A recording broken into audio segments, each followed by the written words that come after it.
Hello guys, good evening, नमस्कार।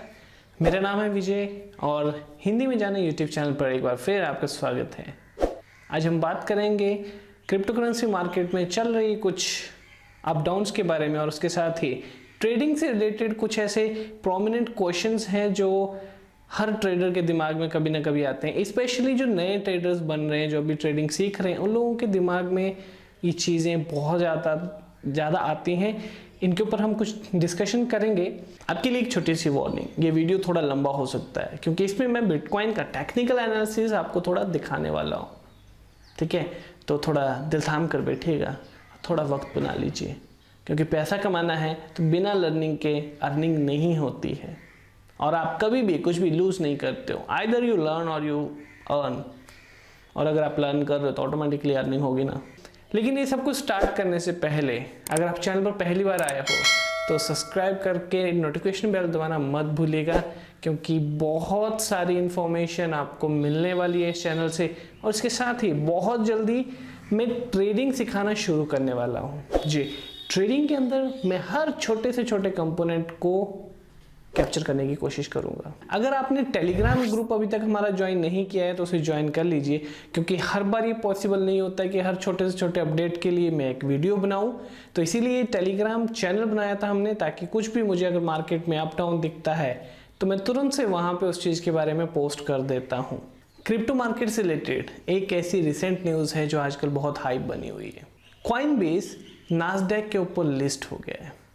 जिनको नहीं पता कि नास्डैक क्या है, नास्डैक यूएस का सेकंड सबसे बड़ा स्टॉक एक्सचेंज है। अब आप बोलेंगे कि कॉइनबेस तो एक क्रिप्टो करेंसी वाली कंपनी है और नास्डैक एक स्टॉक एक्सचेंज है। तो ये हिस्ट्री में पहली बार हुआ है और कॉइनबेस पहली ऐसी कंपनी बनी है जो क्रिप्टो और जो हमारा रेगुलर फाइनेंशियल सिस्टम था उसके बीच में ब्रिज बनेगा। तो ये क्रिप्टो वालों के लिए भी बहुत अच्छी न्यूज़ है और उसके साथ साथ ही जो लोग फाइनेंशियल स्टॉक्स में डील करते हैं उनके लिए भी बहुत ही अमेजिंग न्यूज़ है क्योंकि आने वाले टाइम में ये टेक्नोलॉजी अब यानी कि ब्लॉकचेन टेक्नोलॉजी अगर स्टॉक्स के अंदर भी आ जाती है तो सोचिए कि आप लोग कितना पैसा कमाएंगे।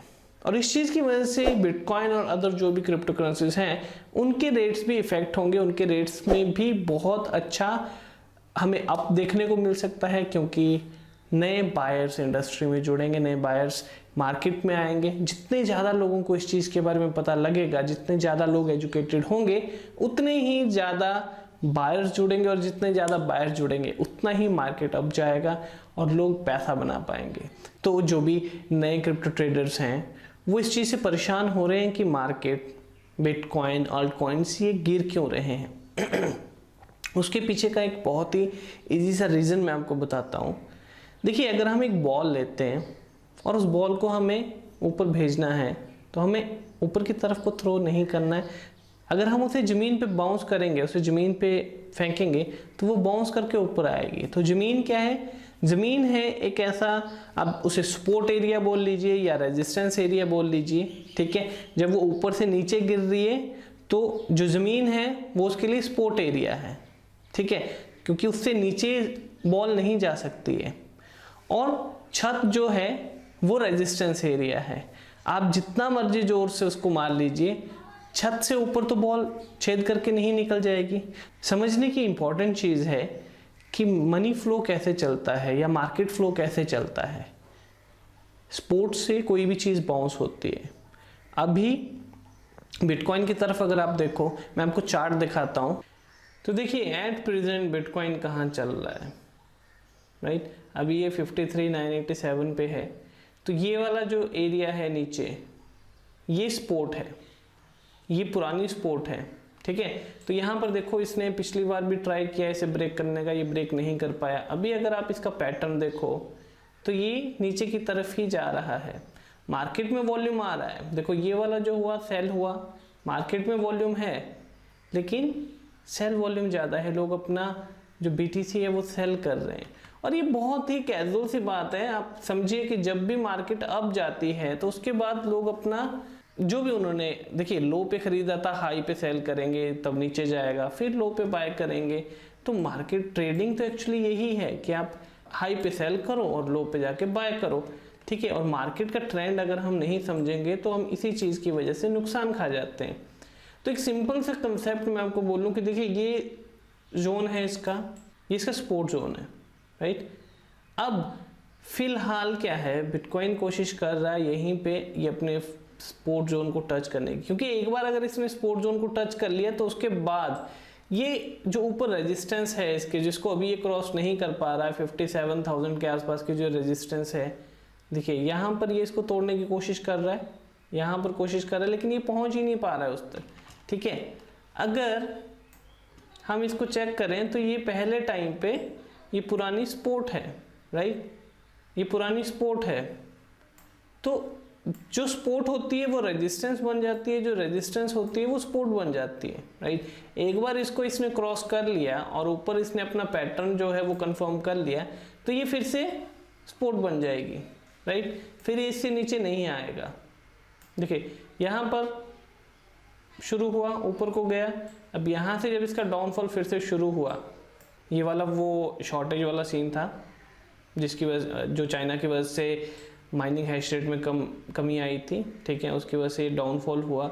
अब इसको उठने में वक्त तो लगेगा। यहाँ पे बायर्स ने कोशिश करी उठाने की, लेकिन एक्चुअली सेलर्स ऑलरेडी बहुत हैं, सेलर्स बैठे हैं, अभी इसके ऊपर बायर्स नहीं है रेडी। बायर्स देखो, बायर्स का सीन क्या है, बायर्स बोलते हैं देखो हम इतना ऊपर नहीं लेंगे, हम खरीदेंगे नीचे रेट में, ठीक है।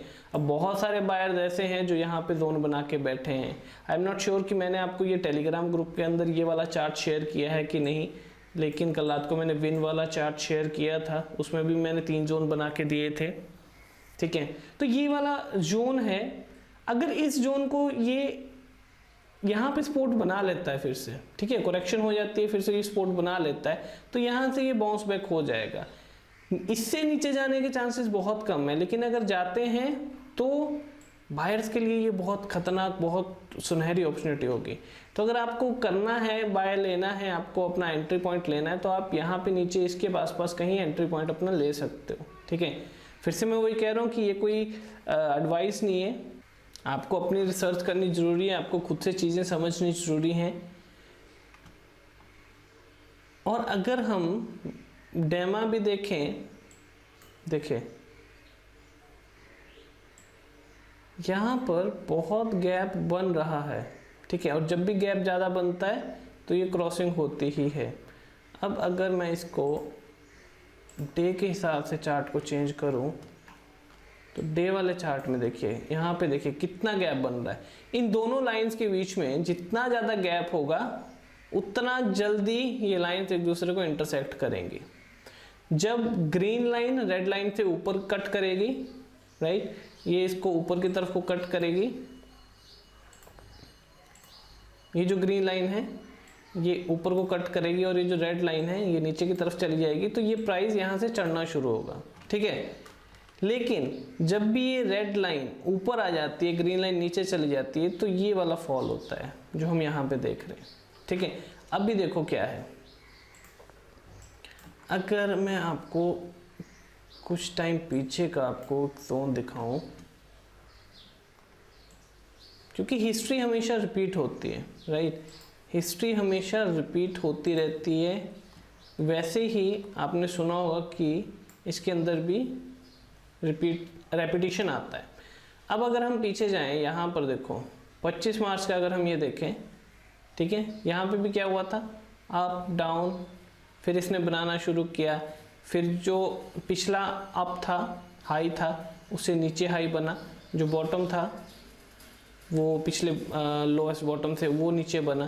तो ऐसे चलते चलते यहाँ पर आके इसने ये सपोर्ट जोन जो था वो टच किया, यहाँ से ये बाउंस हुआ और बाउंस होके ये देखो कहाँ तक गया था, फिर इसके बाद ही 64,800 तक गया था, ठीक है, जो ये 65,000 वाली रेंज थी वहाँ तक गया था। अब फिर सेम वही पैटर्न रिपीट हो रहा है। अब देखो अभी फिलहाल ये साइडवेज चल रहा है, ठीक है, लेकिन अगर हम इसका अप्स एंड डाउन्स देखें तो देखिए ये इसका हाई है, इस वेव का ये वाला हाई है, अगली वेव का हाई जो है वो यहाँ आ गया, उससे अगली वेव का हाई देखो अब कहाँ बनेगा, ठीक है। वैसे इनके लोज अगर आप देखो, ठीक है, तो ये पैटर्न है। तो फिलहाल यही है कि आप इस चीज़ के ऊपर नज़र रखें कि पैटर्न कैसे चेंज होता है।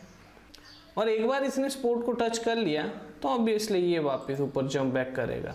अच्छा, इंटरनेट के ऊपर ना कोई भी चीज़ चल पड़ती है। अभी इंटरनेट के ऊपर एक न्यूज़ ये चल रही है कि ये बिटकॉइन का जो प्राइस करेक्शन हो रहा है वो किसकी वजह से हो रहा है, क्या नाम है ये, वो लेज़र आई वाला, जो भी ये इन्फ्लुएंसर्स हैं वो लेज़र आई वाला अपना वो क्या बोलते हैं अपनी प्रोफाइल पिक्चर चेंज कर रहे हैं, उस चीज़ की वजह से ये करेक्शन हो रही है। भाई देखो, ऐसी वाली चीज़ों के ऊपर तो मैं बोलूँ मैं रिसर्च भी करने नहीं घुसता, फालतू का टाइम वेस्ट, कुछ भी दुनिया में कुछ भी दिखा दो, लोग सब कुछ मानना शुरू कर देते हैं। मार्केट वैल्यूज के हिसाब से ही चलती है। हाँ, इन्फ्लुएंसर्स हैं जो लोग, वो ऑब्वियसली इन्फ्लुएंसर्स हैं तो वो इन्फ्लुएंस करते हैं चीज़ों को लेकिन उसका मतलब ये नहीं है कि कुछ भी ट्रेंड शुरू कर दो। एक बहुत बड़ी स्टोरी जो है वो बताता हूँ। चाइना में आउटरीच हुआ था, बिजली की वो जो कटौती हुई थी, कट हुआ था, जो भी हुआ था, जिसकी वजह से माइनिंग हैश कम आया था। ठीक है, मैंने एक वीडियो में बताया था आपको कि माइनिंग हैश जिंगजियांग नाम की जगह पे जहाँ पे माइन गिर गई थी उसकी वजह से आउटरीच हुआ, इलेक्ट्रिसिटी आउटरीच हुआ और फिर जो हैश रेट था वो कम आ गया। उसकी वजह से हुआ क्या एक्चुअली कि बहुत सारी बिटकॉइन की जो ट्रांजैक्शंस थी वो होल्ड हो गई। ठीक है, क्यों बन गई उनकी, क्योंकि माइनिंग हो नहीं रही है। देखो, ट्रांजैक्शन कैसे सक्सेसफुल होती है, माइनर्स अप्रूव करते हैं ट्रांजैक्शन को, तब आपकी ट्रांजैक्शन सक्सेसफुल होगी। लेकिन आउटरीच है तो इस चीज की वजह से क्यू बन गई। अब क्यू बन गई तो वो जो उसकी ट्रांजैक्शन फीस थी वो बढ़ना शुरू हो गई, क्योंकि वो फीस जाती है माइनर्स को as a reward to approve the transaction.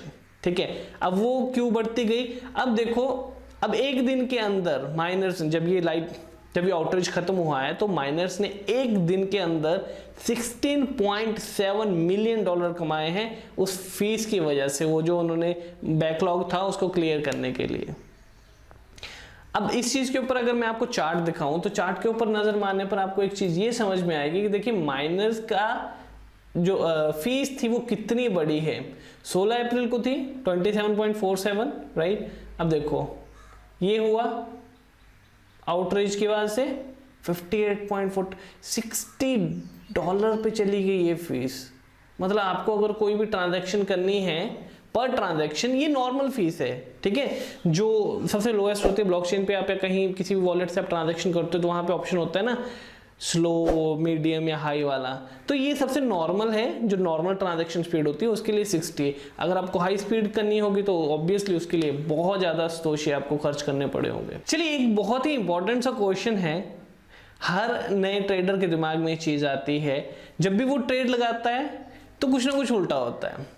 तो लोग ये बोलते हैं, खैर मैं भी एक वक्त में ये चीज सोचता था कि ऐसा क्यों होता है कि जैसे ही मैं बाय करता हूं वैसे ही उसके थोड़ी देर के बाद जो कॉइन है वो और नीचे चला जाता है तो मैं लॉस में चला जाता हूं। जैसे ही मैं सेल करता हूं वो कॉइन और ऊपर चला जाता है और मैं फिर लॉस में चला जाता हूं। ये मेरे सेल या बाय करने की वजह से ये होता है क्या कि मैंने बाय कर लिया, अब वो और नीचे जाएगा ताकि मैं लॉस में जाऊं, मैंने सेल कर दिया, अब वो और ऊपर जा रहा है। तो ये चीज होती क्यों है? एक्चुअली ये आपसे रिलेटेड नहीं है, ये आपकी किस्मत का सीन नहीं है, ये सीन है नॉलेज का। जब तक मुझे इन चीजों के बारे में समझ नहीं थी तो मुझे भी लगता था कि यार मेरी किस्मत खराब है। तो इस चीज के लिए नॉलेज बहुत जरूरी है और इसीलिए मैं ट्रेडिंग वाले जो सीरीज है वो शुरू करने वाला हूं। बस इसमें बेसिक से एक चीज आप ये समझ लो कि एंट्री पॉइंट और एग्जिट पॉइंट बहुत जरूरी होता है। अब ऑलरेडी कोई चीज पंप हो रही है, आप बीच में कहीं पे एंट्री पॉइंट लेते हो तो वो बहुत ही रिस्की काम होता है, क्योंकि आपको नहीं पता वो कितना हाई जाएगा। ठीक है, लो जा रहा है, अब वहां पे अब लो जाना शुरू हुआ, अब वहां पे बाय कर, आपको नहीं पता कि क्या ये और नीचे लो जाएगा या कहां जाएगा। तो एंट्री पॉइंट और एग्जिट पॉइंट ये डिसाइड करने के लिए आपको ग्राफ पढ़ने आना बहुत जरूरी है। और इसीलिए मैं बोल रहा हूं कि चैनल सब्सक्राइब कर लो, ताकि जैसे ही हम ये ट्रेडिंग वाले शुरू करें आप कुछ भी मिस ना करें। दूसरा क्वेश्चन जो बहुत ज्यादा आता है वो ये है कि मैंने हाई पे बाय किया था, मैंने हाई पे बाय किया, उसके बाद मार्केट अब इतने दिन हो गए लो पे चल रही है तो मैं ऑलरेडी लॉस में चला गया हूँ, मुझे ये समझ नहीं आ रहा है कि मैं क्या करूं। भाई देखो, एक चीज है, आप लॉस में नहीं हो। सबसे पहली चीज ये समझो कि आप लॉस में नहीं हो। ठीक है, आप लॉस में कब होते हो? जब आपके पास जो होल्डिंग है आपने उनको बेच दिया, आपने लिक्विडेट कर दिया, तब आप लॉस में हो। मेरे पास मान के चलो 10 कॉइन है जो मैंने 10 रुपया ईच कॉइन में लिया था। ठीक है, 100 रुपया लगा के मैंने वो कॉइन खरीदे थे। अब वो कॉइन मेरे पास ही पड़े हैं, लेकिन मार्केट वैल्यू उनकी क्या है, मार्केट वैल्यू डाउन आ गया। मान के चलो वो कॉइन हो गए हैं 5 रुपए ईच। ₹5 का कॉइन हो गया है। तो मेरे पास जो होल्डिंग है वो कितने की होगी, वो होगी ₹50 की। अब अगर मैं इसे बेच देता हूं ना ₹50 में, वो कॉइन्स में बेच देता हूं, तब मैं लॉस में हूं। ठीक है, ऐसे में लॉस में नहीं हूं क्योंकि मेरे पास अभी तक वो होल्डिंग है। अगर मैं इनको होल्ड करके रखता हूं तो हमें भी पता है अच्छे तरीके से कि हमेशा के लिए प्राइस यहीं पे टिक के नहीं रहेगा, प्राइस ऊपर जाएगा ही जाएगा, राइट। तो मैं उसको होल्ड करके रखता हूं तो वो प्राइस ऊपर जाएगा। तो सेम वही चीज जो आपने, जब तक आप उसको बेचते नहीं हो ना तो आप लॉस में हो ना आप प्रॉफिट में हो। लोग बोलते हैं मैंने इतने का लिया था, अभी मेरी पोर्टफोलियो वैल्यू इतनी होगी, मैं प्रॉफिट में हूं। नहीं भाई, आप प्रॉफिट में नहीं हो, आपका पोर्टफोलियो पॉजिटिव है, आपका पोर्टफोलियो प्रॉफिट में। आप प्रॉफिट में तब आते हो जब आप अपना प्रॉफिट आउट करते हो। ठीक है, आप लॉस में तब जाते हो जब आप अपना एसेट बेच देते हो, क्योंकि अब आपका उसके ऊपर कोई अधिकार नहीं रहा, आपका उसके ऊपर कोई एक्सेस नहीं है, कोई राइट नहीं रहा, तब आप लॉस में जाते हो। तो अगर आपने हाई पे खरीदा था, अभी मार्केट लो चल रही है, उसको सेल मत करो। क्या जरूरत है सेल करने की, होल्ड करो ना यार। लोगों का सोचो 2009, 10, 11, 12 से लोगों ने होल्ड किया, 2017 तक होल्ड किया, और अभी भी आपने अगर रिसेंटली देखा होगा तो ऐसे ऐसे वॉलेट्स में मूवमेंट हुई है रिसेंटली, जो 7 साल, 8 साल, 9 साल, 10 साल पुराने वॉलेट्स हैं, उनमें पहली बार इतने साल के बाद मूवमेंट हुई। लोग यार कब से होल्ड करके बैठे हैं, आप ये 2-3 महीने के होल्ड से परेशान क्यों हो जाते हो। ठीक है, तो होल्ड करके रखो, भागने की जरूरत नहीं है कहीं भी। जब हम 10K पे पहुंच जाएंगे, हमारी कम्युनिटी 10K की हो जाएगी, तब फिर मैं एक गिव अवे करूंगा। किस चीज का गिव अवे होगा, कितने का होगा, कितने लोगों को मिलेगा, ये सारी बात हम बाद में डिस्कस करेंगे। ठीक है, अभी तक मैंने प्लान नहीं किया है, लेकिन मैंने अपने दिमाग में ये मैंने एक मेंशन करके रखी हुई है, एक लिख के रखा है कि एक गिव अवे करेंगे, क्योंकि कम्युनिटी को वापस देना बहुत ज़रूरी है। हम कम्युनिटी से लेते हैं, कम्युनिटी को वापस करना भी बहुत ज़रूरी है। ठीक है, तो एक गिव अवे करेंगे हम बहुत ही जल्दी से 10,000 पे पहुंचा दो, फिर एक गिव अवे हो जाएगा। ऑलरेडी आप लोग बहुत ज़्यादा प्यार दिखा रहे हो, बहुत स्पीड में चल रहे हो, आप भी चलते रहो, आपके साथ हम भी चलेंगे। अच्छा, इसके साथ आपने एक चीज़ और भी देखी होगी कि चैनल के ऊपर अलग अलग वीडियोज़ के ऊपर बहुत सारे लोग ना बहुत अजीब कमेंट करते हैं। तो भाई जो भी तुम लोग हो कमेंट करने वाले, ये तुम लोगों के लिए एक स्पेशल मैसेज है। स्पेशल मैसेज इसलिए बोल रहा हूँ क्योंकि तुम्हें शायद लगता है कि तुम जो कर रहे हो उससे हमें कोई नुकसान है या कम्युनिटी को कोई नुकसान है। भाई देखो, कम्युनिटी को कोई नुकसान नहीं है, मुझे कोई नुकसान नहीं है, मेरे चैनल को कोई नुकसान नहीं है। ठीक है, तुम चैनल पर आकर गालियाँ दो, तुम जो मर्जी करो, यार हमें क्यों फ़र्क है। हम अपने काम के ऊपर फोकस्ड हैं, हम वो करते रहेंगे। तुम्हें अपना गालियों वाला काम करना है तुम वो करते रहो, लेकिन एक चीज़ समझो कि अभी तक मुझे एक भी कमेंट डिलीट नहीं करना पड़ा है, क्योंकि YouTube इतना स्मार्ट हो चुका है कि जिन्होंने भी उल्टे सीधे कमेंट लिखे, और कल शायद आप लोग देख भी रहे होंगे कि वो कोई फॉरेनर वाले अकाउंट चल रहे थे जो हिंदी में ट्रांसलेट करके, जिसके बारे में हमने टेलीग्राम ग्रुप में भी बात करी थी। तो ऐसे ऐसे हैं। तो YouTube का एल्गोरिदम को पता है कि कौन से लोग हैं जो स्पैमर्स हैं, स्कैमर्स हैं, और कौन से लोग ऐसे हैं जो हर जगह जाके नेगेटिव ही करते हैं। तो YouTube ऑटोमेटिकली उनके कमेंट्स हटा दे रहा है। ये बहुत मजे की बात है यार, मतलब कोई टेंशन नहीं है, कुछ नहीं करना है। पहले क्या था, हम कि प्रोफेनिटी वर्ड्स लिख देते थे कि ये वर्ड्स होंगे तो हटा दिया जाए। अभी YouTube खुद से उठा ले रहा है कि हाँ ये चीज़ गलत है, उठा दिया, क्योंकि उनको भी पता है कि देखो YouTube, गूगल को हमारे बारे में सब कुछ पता है। उनको पता है कि आप कहाँ पे नेगेटिव बोलते हो, कहाँ पे पॉजिटिव बोलते हो। ठीक है, तो बहुत सारे लोग ऐसे हैं जिनको बस यही काम है कि हर जगह जाके नेगेटिविटी फैलानी है। तो मैं अपनी कम्युनिटी से वही रिक्वेस्ट करता हूँ कि आप ऐसे लोगों से बच के रहो, क्योंकि देखो अगर आप नेगेटिविटी में फंस जाओगे ना तो आपकी डिसीजन मेकिंग पावर जो है वो करप्ट हो जाएगी, और उस चीज़ की वजह से बहुत नुकसान होता है। और भाई लोग, आप जो डिसलाइक करने वाले और ये नेगेटिव कमेंट लिखने वाले, आप करते रहो, हमें कोई फ़र्क नहीं है भाई। हम कम्युनिटी के साथ हैं, कम्युनिटी हमारे साथ है, हमें तुम्हारा कोई मतलब नहीं है, तुम जो मर्जी करो। You have your fun, we are having our. ठीक है, तो आज के लिए अभी के लिए इतना ही। जल्दी ही अभी लाइव की सेटिंग भी हो रही है, तो लाइव भी जल्दी ही हम स्टार्ट कर पाएंगे कुछ दिनों में। और चलो फिर फिलहाल के लिए इतना ही करते हैं, मिलते हैं फिर एक नए वीडियो के साथ, कुछ नई इन्फॉर्मेशन के साथ। टेलीग्राम का चैनल जरूर ज्वाइन कर लेना, और इस चैनल को सब्सक्राइब करना मत भूलना। मिस मत करो कोई भी इन्फॉर्मेशन यार, पैसा कमाने का टाइम मिला है, कमाओ। ठीक है, चलो मिलते हैं।